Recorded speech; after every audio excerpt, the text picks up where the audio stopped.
हम आज कुछ बच्चों ने डाउट्स पूछा था सटल सिस्टम के बारे में, तो उसको क्लियर करते हैं। सटल सिस्टम होता क्या है?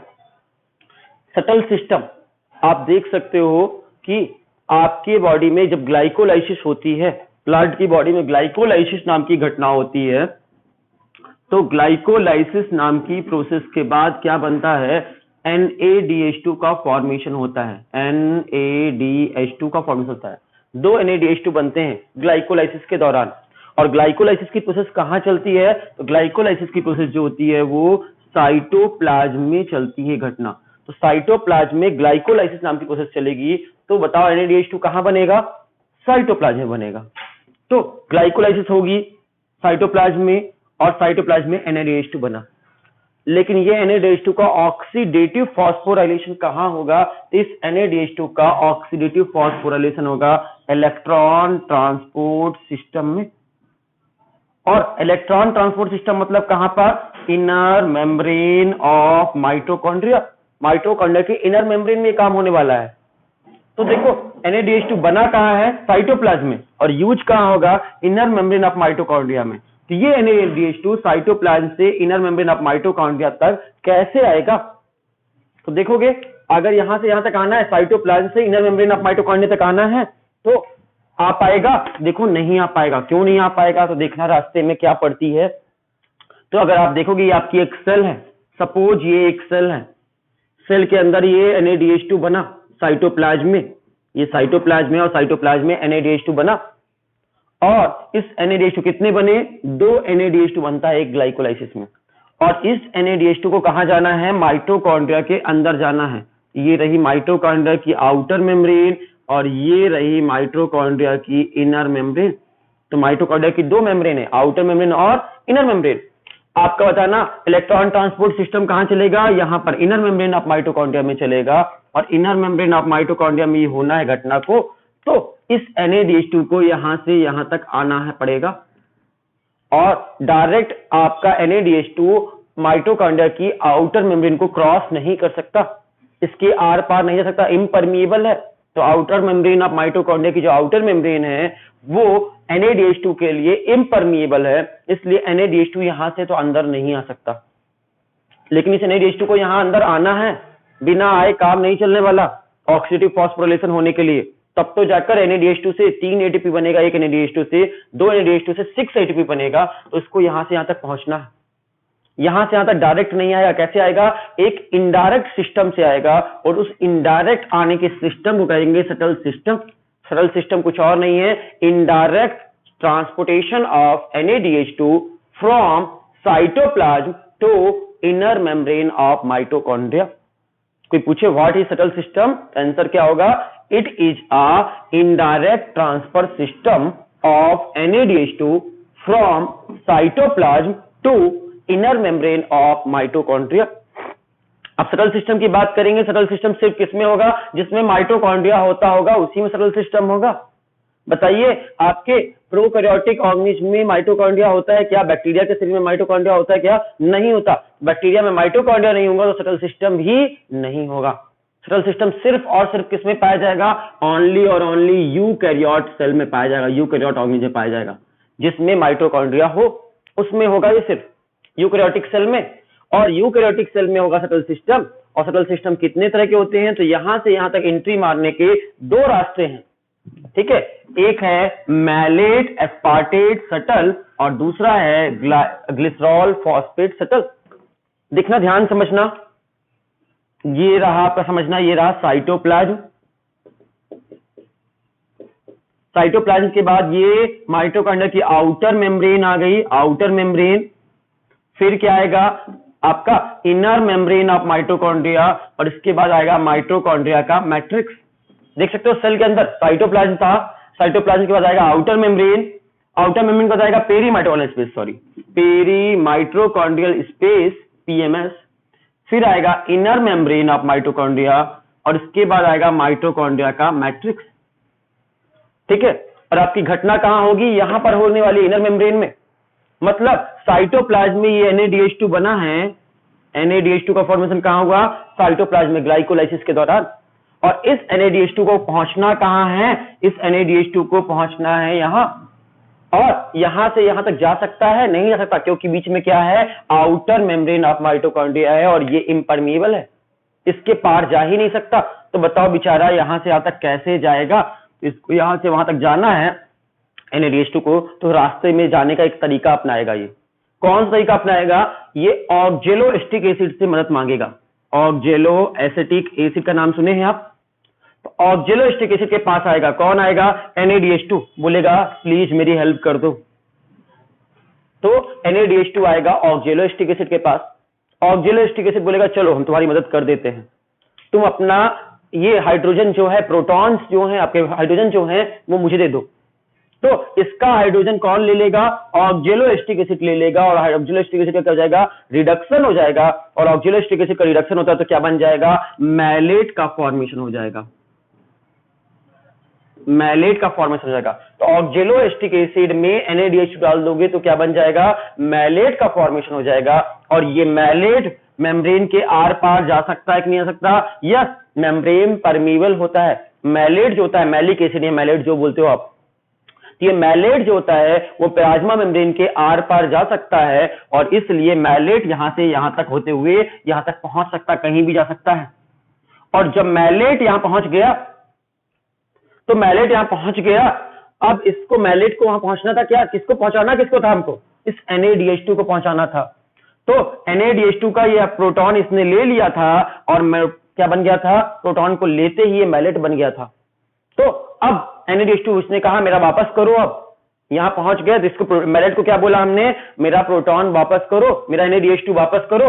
तो NADH2 ये निकाल देगा और NADH2 जब बाहर निकालेगा तो मैलेट से क्या बन जाएगा? NADH2 निकालने के बाद तो मैलेट बन जाएगा अगेन ऑक्जेलोएसिटिक एसिड। मैलेट से फिर क्या बन जाएगा? Oxaloacetic acid. और हमारा NADH2 यहां से यहां तक पहुंच गया। जो हमारा काम था कि NADH2 यहां था, इसको इस नदी के पार पहुंचाना था। बीच में नदी थी, कौन सी नदी थी? आउटर मेम्ब्रेन ऑफ माइटोकॉन्ड्रिया, इसके उस पार पहुंचाना था। और यहां से वहां तक पहुंचाने का काम किसने कर दिया? ऑक्जेलोएसिटिक एसिड ने लिया और मैलेट बना लिया। और मैलेट यहां से यहां तक गया और मैलेट वापस ऑक्जेलोएसिटिक एसिड बनेगा। जब मैलेट से ऑक्जेलोएसिटिक एसिड बनेगा तो जो घुसा था ये NADH2 यहां पर घुसा था मैलेट से ऑक्जेलोएसिटिक, मैलेट बनते समय ऑक्जेलोएसिटिक एसिड से, तो वापस उल्टा हो जाएगा। ये ऑक्जेलोएसिटिक एसिड जब बनेगा तो इस दौरान NADH2 निकल आएगा। अब ये ऑक्जेलोएसिटिक एसिड को वापस आना था यहां से यहां। ऑक्जेलोएसिटिक एसिड को वापस आने नहीं मिलता है, बताए ना, ऑक्जेलोएसिटिक एसिड नहीं आ सकता इस पार से उस पार। मैलेट तो जा सकता था लेकिन ऑक्जेलोएसिटिक एसिड इस पार से उस पार नहीं जा सकता। तो ऑक्जेलोएसिटिक एसिड यहां पे खड़ा था, बोला मुझे कैसे उस पार जाएंगे? तो इसकी मदद किसने की? एस्पार्टेट ने। एस्पार्टेट नाम का केमिकल बन गया। ऑक्जेलोएसिटिक एसिड से कौन बन गया? एस्पार्टेट बन गया। और एस्पार्टेट इस पार फिर आ गया और एस्पार्टेट यहां पर जब आया, इस पार आया, तो एस्पार्टेट थोड़ी देर तक रहा और एस्पार्टेट वापस से जो था वही बन गया ऑक्जेलोएसिटिक एसिड। और इस तरह देख सकते हैं एक साइकिल बन गया। ऑक्जेलोएसिटिक एसिड से मैलेट बना, मैलेट से फिर ये मैलेट से एस्पार्टेट बना, एस्पार्टेट से फिर ऑक्जेलोएसिटिक एसिड बना। जहां था वहां तक वापस हो गया, सब कुछ रिसाइकल हो गया। देखो कुछ भी चेंज नहीं हुआ, जो था वही है। ऑक्जेलोएसिटिक एसिड वापस ऑक्जेलोएसिटिक एसिड बन गया। साइक्लिक प्रोसेस थी। लेकिन इस दौरान में NADH2 मेम्ब्रेन के इस पार था और मेम्ब्रेन के उस पार पहुंच गया। देखो दो NADH2 यहां से घुसे थे। कितने NADH2 घुसे थे? साइटोप्लाज्म में थे दो NADH2 थे, ग्लाइकोलाइसिस के बने हुए। दोनों NADH2 इस पार से इस पार पहुंच गए इस घटना के दौरान। इसलिए कोई चेंजेस नहीं हुआ।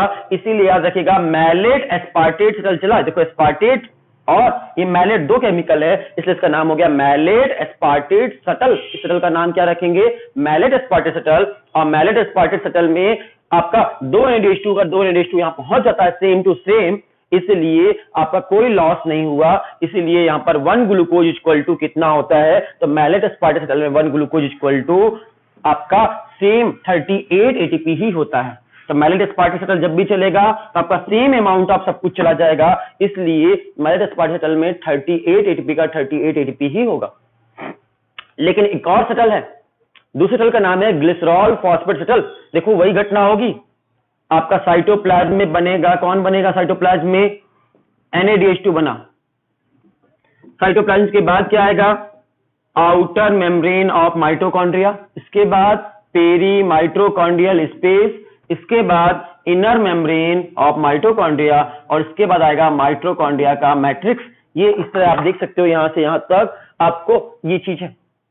यहां क्या बनेगा साइटोप्लाज्म में? NADH2 बना, और इसको जाना कहां है? यहां पहुंचना है। इस पार से इस पार जा सकता है? नहीं जा सकता NADH2। इस बार इसकी मदद करने के लिए एक और केमिकल भी आ सकता है जिसका नाम है DHAP। DHAP भी इसकी मदद कर सकता है। अगर वो ऑक्जेलोस्टिक एसिड के पास गया वहां पर, यहां पर ऑक्जेलोस्टिक एसिड के पास ना जाकर एक इसके पास आ गया, DHAP के पास आ गया। और इस NADH2 ने जब DHAP के पास आया तो DHAP के साथ रिएक्शन किया, और DHAP के साथ रिएक्शन करने के बाद बन गया DHAP, क्या बन गया? ग्लिसरॉल फॉस्फेट बन गया। Glycerol phosphate, G for glycerol, यहाँ पे फुल फॉर्म लिखने की जगह नहीं है इसलिए G लिख कर छोड़ दे रहे हैं। ग्लिसरॉल फॉस्फेट बना, और ये ग्लिसरॉल फॉस्फेट इस पार से उस पार जा सकता है। तो ग्लिसरॉल फॉस्फेट जो था उधर से इधर आ गया, ग्लिसरॉल फॉस्फेट उस पार से इस पार आ गया, आउटर मेम्ब्रेन ऑफ माइटोकॉन्ड्रिया को क्रॉस कर गया। तो देख सकते हो ये NADH2 किसके पास गया? DHAP के पास गया, और DHAP से जैसे ही NADH2 आया तो इसका हाइड्रोजन इसने ले लिया और बन गया ग्लिसरॉल फॉस्फेट, और ग्लिसरॉल फॉस्फेट शटल के इस पार तक पहुंच गया, माइटोकॉन्ड्रिया मैट्रिक्स तक पहुंच गया। ग्लिसरॉल फॉस्फेट यहां पहुंच गया। अब हमने कहा मेरा NADH2 वापस करो, तो ये कहा भैया मेरा रास्ते में खर्चा हो गया, हम NADH2 का NADH2 वापस नहीं करेंगे। जब ग्लिसरॉल फॉस्फेट से वापस आपने कहा ग्लिसरॉल फॉस्फेट को कि DHAP बनाओ और मेरा चीज वापस करो, तो ग्लिसरॉल फॉस्फेट ने DHAP तो बनाया, और इस दौरान पे लेकिन NADH2 नहीं निकाला। यहां पर निकाला क्या? FADH2 निकाला। यहां NADH2 निकलकर क्या निकला? FADH2 निकला। यहां पर डाला क्या था हमने? NADH2, और यहां मिला क्या हमको? FADH2 मिला। तो मतलब NADH2 बन गया FADH2 में कन्वर्ट हो गया इस दौरान। तो देख सकते हो NADH2 और DHAP मिलकर ग्लिसरॉल फॉस्फेट बनाए, और ग्लिसरॉल फॉस्फेट से वापस DHAP जब बनाए तो NADH2 ना मिलकर FADH2 मिला।